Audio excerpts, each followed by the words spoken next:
Welcome to the July edition of the CIAOPS newsletter. So we'll start off today by having a look at Office 365, which was released worldwide, and for those of us in Australia, we can access this by going to www.tsuite.com.au because the software is provided through Telstra.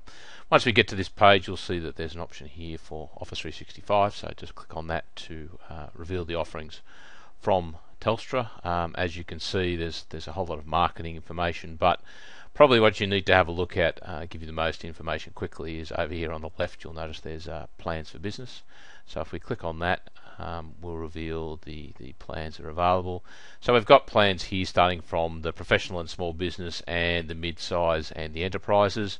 The general recommendation I have is that all businesses should really steer away from the professional and the small business license because it is very restrictive. It is very cheap, I admit, but in the long run I think it's very restrictive and has limitations like it's not possible to directly upgrade from this license to the enterprise license. So the recommendation is generally for most business the enterprise licenses are a much better bet. As you can see, they start from $15.70 a month, and you'll notice that for this price you get Exchange Online, SharePoint Online and Link Online.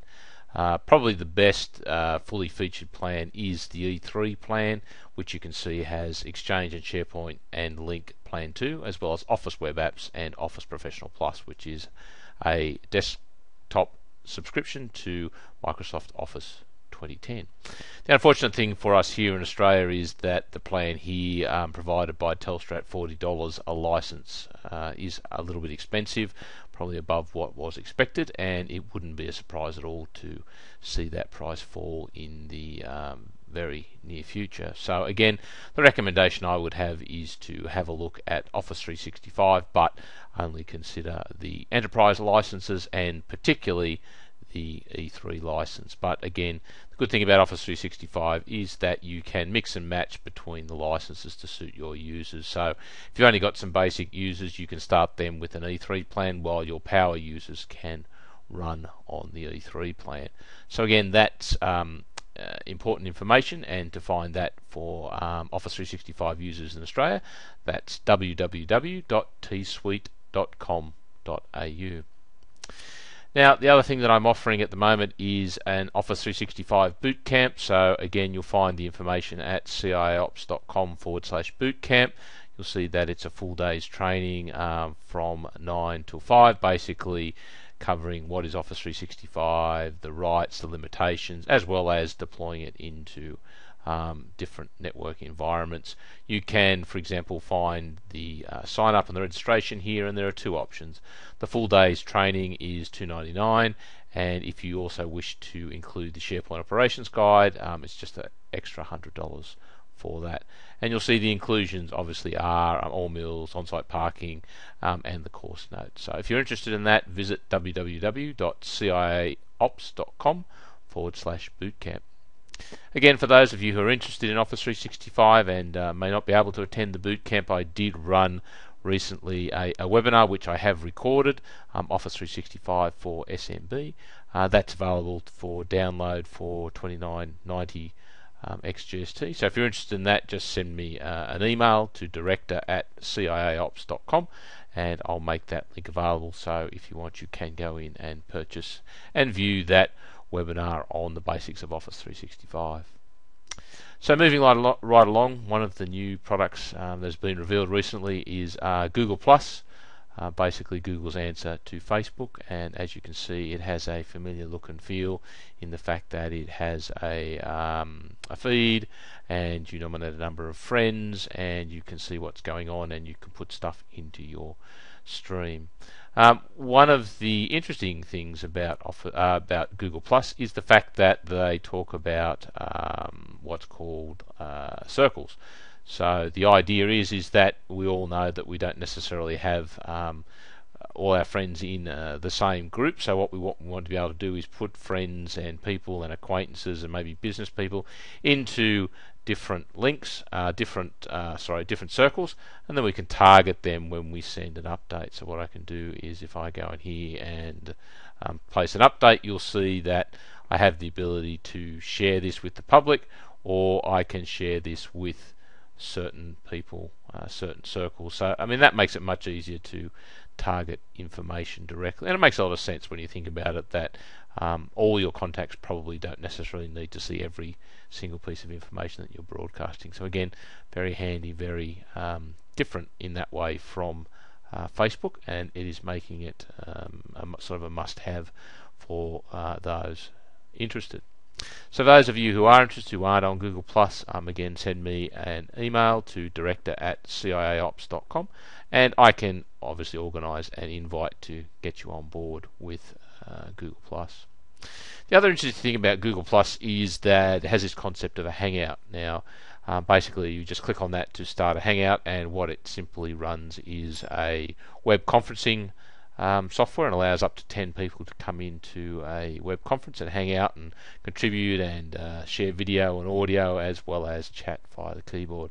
So on this machine I don't have a web cam installed, but as you can see, this basically pops it up, allows you to basically hang out in there, and as other people see that you're in this area, they can come in and chat. So again, very quick, very easy way to set up and run a group video chat. Very interesting. So if you haven't got access to Google+, it's probably worthwhile having a look. Again, it's obviously going to be potentially an important player, but at this stage I think it's probably going to struggle a little to get beyond the normal techie market and the early adopters. I don't know if a lot of Facebook users will migrate directly across from Facebook into something like this, so that is yet to be seen. But it's certainly definitely something worthwhile having a look at. And again, if you want an invite, please send me an email to director@ciaops.com, and I'll do my best to get an invite out to you. The other interesting thing in all of this is, as I've noted, is that the world is going more mobile. There are more mobile devices now than desktops, I believe, and they're accessing the internet on a much greater basis. So one of the growing reasons for this is the ready adoption of Android, again provided by Google and running on their own smartphones. The reason is that Android is a more open platform generally than the iPhone and the iOS, and as you can see, people like Amazon are taking advantage of this, and for example, they're running, they have the ability to go to the Amazon App Store and download a free Android app of the day. So if you've got an Android phone, it's worthwhile keeping an eye on this App Store from Android. The only disadvantage, obviously, as you can see at the top here, it's only available to customers in the US, which unfortunately excludes us down here in Australia. But again, one of the big contenders in this cloud space, and probably has the clout to compete with people like Apple, is Amazon. So again, Amazon could be a bit of a dark horse here, so it's important just to keep an eye on them. And if you're not already an Amazon customer and using things like the Kindle, then yeah, highly recommend it. It's a great business. So one of the tips that I've provided in this month's newsletter is a site called Ninite, so ninite.com. And basically what it allows you to do is firstly to nominate the applications you wish to install on a desktop. Just tick the ones you want, and it allows you to download a single exe file and then run that exe file and have those applications automatically installed in silent mode in the background of your machine.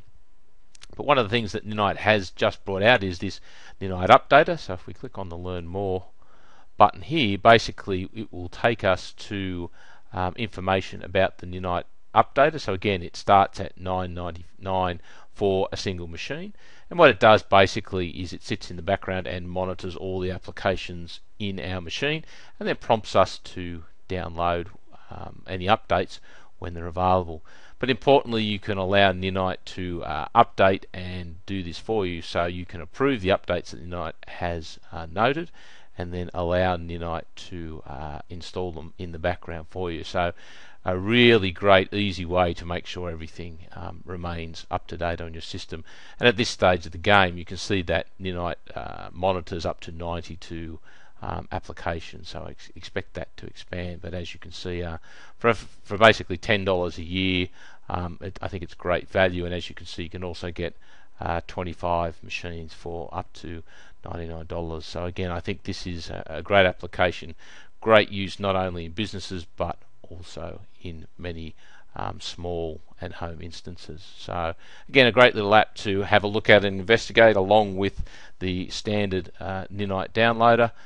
Again, highly recommended that if you get the chance you take a look at both of these. That's all for this month from the newsletter of the CIAOPS. Thank you very much for watching.